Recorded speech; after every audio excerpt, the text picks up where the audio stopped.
Hello once again welcome back all guys. അപ്പോൾ നമ്മളിപ്പോൾ ഉള്ളത് ഡാൻസ് ക്ലാസ്സിലാണ് കേട്ടോ.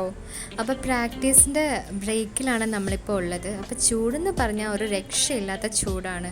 നമ്മുടെ വയനാട്ടിൽ പിന്നെ നല്ല തണുപ്പാണല്ലോ. ഇവിടെ നിന്ന് പറയുമ്പം കംപ്ലീറ്റ്ലി ചൂടാണ്. ഫാനും എ സിയൊക്കെ ഉണ്ടെങ്കിലും നമുക്കിവിടെ നിൽക്കാൻ പറ്റാത്ത അവസ്ഥയാണ് കേട്ടോ. അപ്പോൾ നമ്മളിങ്ങനെ വെന്തുകൊണ്ടിരിക്കുകയാണ്. ശരിക്കും പറഞ്ഞാൽ നമ്മളെ അരിക്ക് പകരം കലത്തിലിട്ട് വേവിക്കുന്ന പോലെയാണ് എനിക്ക് തോന്നുന്നത്. അത്രയ്ക്ക് ചൂടാണ് കേട്ടോ. അപ്പം അത്യാവശ്യം കൂളിംഗ് ആയിട്ടുള്ള ഒരു ഏരിയ എന്ന് പറഞ്ഞാൽ ഇതാ ഈ റൂമാണ് കേട്ടോ. അപ്പോൾ ഇവിടെയാണ് നമ്മൾ രാത്രിയിൽ ഉറങ്ങുന്ന, നമ്മുടെ സ്റ്റേ ചെയ്യുന്ന റൂം. അപ്പോൾ ഈ റൂമിൻ്റെ ഈ ഒരു എന്താ പറയുക, ബാൽക്കണി എന്നൊന്നും പറയാൻ പറ്റില്ല, എങ്കിലും നമ്മുടെ ബാൽക്കണി എന്ന് പറയാം. ഇത് ഓപ്പൺ ചെയ്യുമ്പോൾ കുറച്ച് സമാധാനമൊക്കെ കിട്ടുമെങ്കിലും എയർ ഫ്രഷ് അല്ല കേട്ടോ. ഭയങ്കര പൊല്യൂട്ടഡ് ആയിട്ടുള്ള എയറാണ്. നിങ്ങൾക്കറിയാലോ നമ്മുടെ കൊച്ചീൻ്റെ കാര്യം.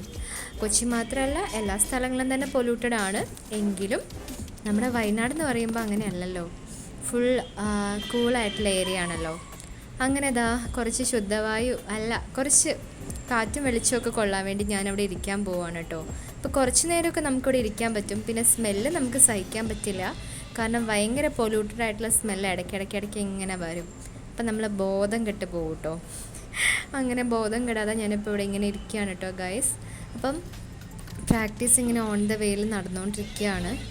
സത്യം പറഞ്ഞാൽ പ്രാക്ടീസ് ചെയ്ത് നമ്മളില്ല എന്നാണ് പറയേണ്ടത്. അപ്പം മുടീൻ്റെയൊക്കെ അവസ്ഥ എനിക്കറിയില്ല. ഇവിടെ എത്തിക്കഴിഞ്ഞാൽ നമ്മുടെ മുടി ചകിരി പോലെ ആവും കേട്ടോ. അപ്പോൾ എല്ലാം കൊണ്ടും നല്ല സൂപ്പർ കൂളായിട്ടുണ്ട്. നമ്മളെ മൊത്തത്തിൽ നമ്മളല്ലാതായി എന്ന് വേണം പറയാൻ. അപ്പം കുറച്ച് നേരം റെസ്റ്റ് എടുക്കട്ടെ. എല്ലാവർക്കും ബൈ ബൈ, ലവ് യു.